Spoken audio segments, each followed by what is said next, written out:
Robert Frost was the most celebrated poet in North America, and many people were inspired by his work. Robert Frost was the winner of 4 Pulitzer Prizes and was a special guest at JFK's inauguration. To be honest, this man died a legend. There are many themes you think of when you think of Robert Frost. Theme 1, fame takes time. He published his first poem in 1894, but wasn't famous until his early 40s. Theme 2, talent takes you far.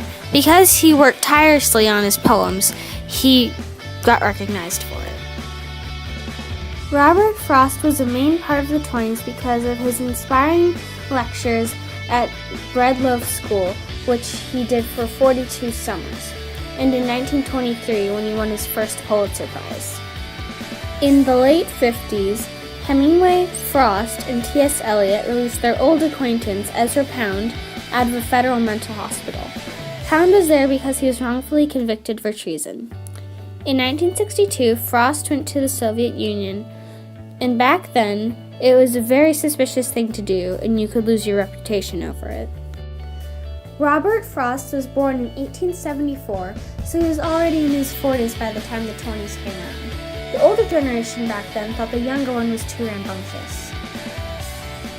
Robert Frost was outer-oriented because he wasn't as famous as other quote-unquote hip people of the time, and therefore not as respected by the public during the 20s. Robert Frost was an excellent writer, and through old age he still wrote. People could learn a lot from him because he won 4 Pulitzer Prizes and attended JFK's inauguration, as said before.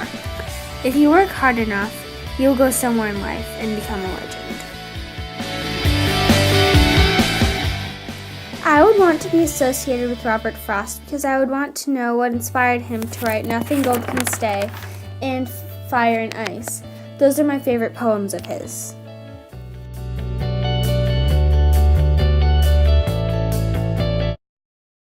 Fire and Ice by Robert Frost. Some say the world will end in fire. Some say in ice. From what I've tasted of desire, I hold with those who favor fire.